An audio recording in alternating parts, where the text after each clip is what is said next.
வணக்கம். Welcome back to Soundarya job information. இன்ட்ரெஸ்டிங்கான job அப்டேட்ஸ்லாம் நீங்கள் தெரிஞ்சுக்கணுன்னா நம்மளோட சேனலை சப்ஸ்கிரைப் பண்ணிக்கோங்க.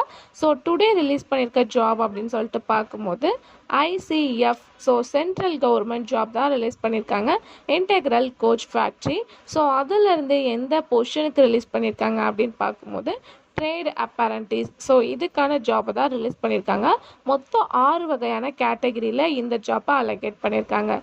மொத்த காலி பணியிடம் அப்படின்னு பார்க்கும்போது 1010.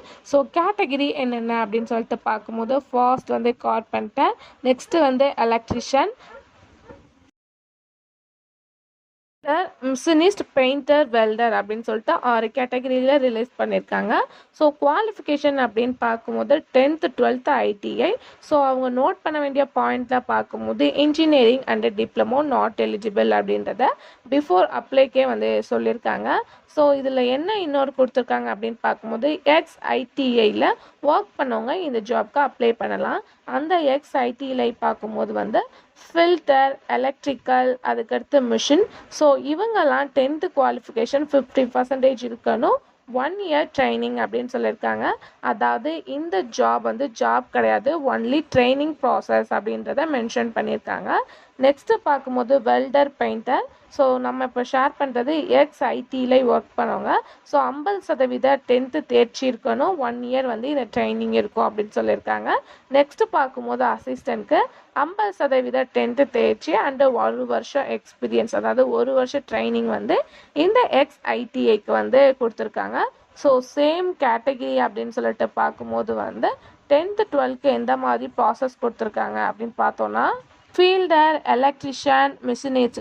இவங்க 10ஆம் வகுப்பில் 50% தேர்ச்சி பெற்றிருக்கணும். இவங்களுக்கு ஒர்க்காக 2 வருஷம் ட்ரைனிங் அப்படின்னு சொல்லியிருக்காங்க. அதுக்கடுத்து பெயிண்டருக்கு 2 வருஷம் ட்ரைனிங், வெல்டருக்கு 1 வருஷம் ட்ரைனிங். அதுக்கடுத்து நியூவாக எம்எல்டி ரேடியாலஜி பார்க்கும்போது குவாலிஃபிகேஷன் 12th. இதுக்கு மட்டும்தான் 12th கேட்டிருக்காங்க.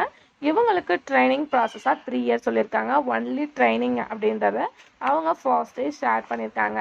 சேலரி அப்படின்னு சொல்லிட்டு பார்க்கும்போது 6000 7000 இதுதான் அவங்களோட சேலரி. 6000லேருந்து 7000 முடியா. ட்ரைனிங்கிறதுனால இந்த செலெக்ஷன் கொடுத்துருக்காங்க. அப்ளை பண்ண மெத்தட் ஆன்லைன் தான். அவங்க எந்த மாதிரி செலக்ட் பண்ணுவாங்க அப்படின்னு பார்க்கும்போது மெரிட் லிஸ்ட் கேட்டகிரியில் தான். SC ST PWBDக்கு எந்த வித ஃபீஸும் கிடையாது. மற்ற கேட்டகிரிக்கு வெரி லோவாக 1000 பே பண்ணி அப்ளை பண்ணுற மாதிரி இருக்கும். எலிஜிபிளாக இருக்கவங்க சென்ட்ரல் கவர்மெண்ட்டில் ஒர்க் பண்ணணும்னு நினைக்கிறவங்க, உங்களுக்கு நல்லா தெரியும் சென்ட்ரல் கவர்மெண்ட்டில் நமக்கு கொஞ்சம் எக்ஸ்பீரியன்ஸ் இருந்துச்சுன்னா அடுத்த ஜாப்க்கு கொஞ்சம் ப்ளஸ் பாயிண்ட்டாக இருக்கும். எலிஜிபிளாக இருக்கவங்க கண்டிப்பாக ட்ரை பண்ணுங்கள். நோட்டிஃபிகேஷன் லிங்க், அஃபிஷியல் லிங்க் எல்லாமே ஷேர் பண்ணியிருக்கேன். 1 by நீங்கள் ரீட் பண்ணிவிட்டு அப்ளை பண்ணுங்கள். எந்த வித டவுட்டாக இருந்தாலும் கமெண்ட் ஷேர் பண்ணுங்கள்.